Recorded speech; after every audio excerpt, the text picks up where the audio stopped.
you very much, and I just want to thank all of you for coming to present before us today.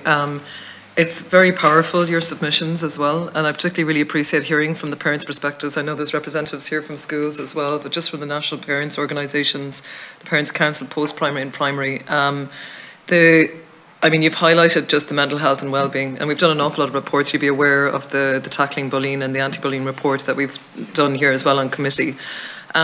I'm very interested in some of the recommendations that we were looking at through that committee, and I suppose maybe a question that I might just have briefly if I have time is just, you know, one of the things that I would like to see is, say, in the school report, you know, that in the school report, as well as everything else talking, you know, that there's a little piece in there in sort of that annual school report about how schools manage, you know, bullying or challenging behaviours, or, you know, how is that managed?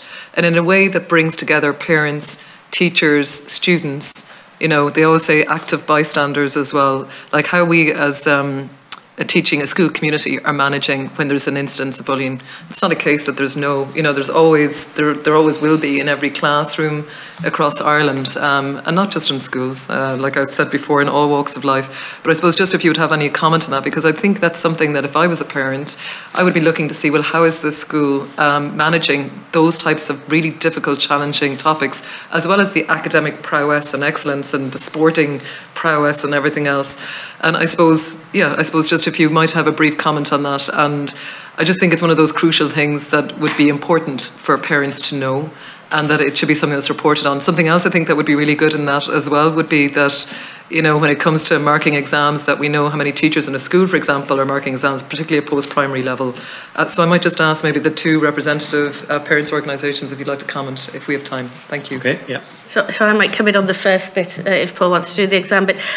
I mean, there are a lot of things in schools at the moment, like the code of behaviour, like the anti-bullying policy, like the child protection policy, and all of those are reported to parents, and the code of behaviour in particular of how behaviour is managed in the school, parents have to sign when children start in the school. So there's a lot of policies in place. I think what's missing though is conversations. I think there needs to be more communication and open communication between students, parents and schools around how they're experiencing that within the school. I think it's really important that there's conversations with children about how they feel in the school. Do they feel safe?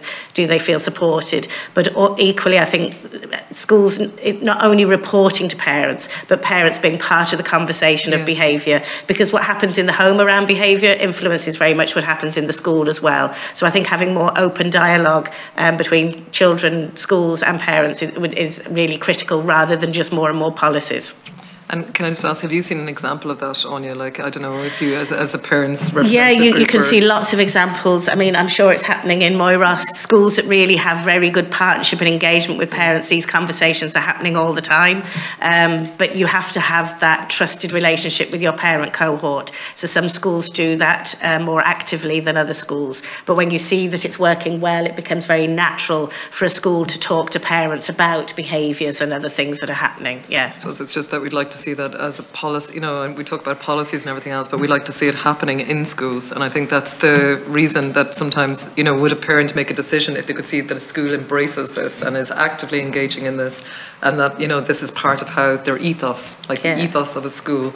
And that when we're reviewing this for children at primary school level or at post-primary school level, this is all part of the decision that's made when you're deciding maybe the school. If you're able to have a choice around the schools that your children can go to.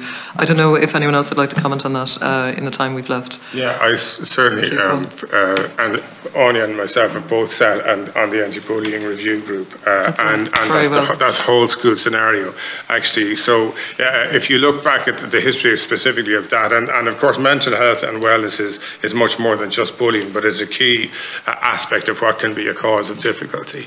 The DCU, anti-bullying ABCU unit in DCU, has looked at this for a long time and put forward a pilot programme in a couple of schools. And I've spoken to those schools and the effect that there's been in the school, because it has taken on a whole school community anti-bullying programme and that's a key word, is spectacular. The change within the school community and within the school itself was spectacular. But I emphasise the programme, because there are lots and lots and lots of policies.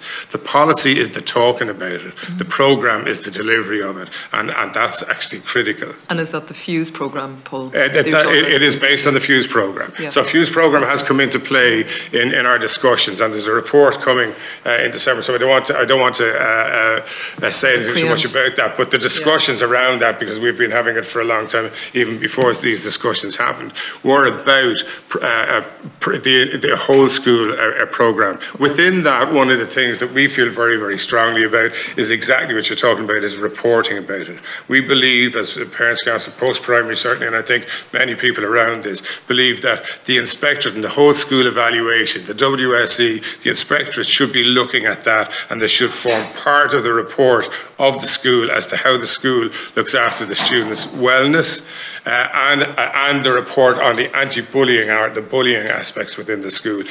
These things are absolutely real in every school across Ireland, and if we don't acknowledge them... Oh, very much so. I do think the parents' involvement in this is really what I would like to, I'd like to understand more. How much do the parents get involved when their children is maybe a bystander, maybe their child is the victim of this, and maybe their child is the person that might be involved in creating this actual, issue. So, yeah. Mr. Olson, just finish up, and then we're just going to have to... Sure.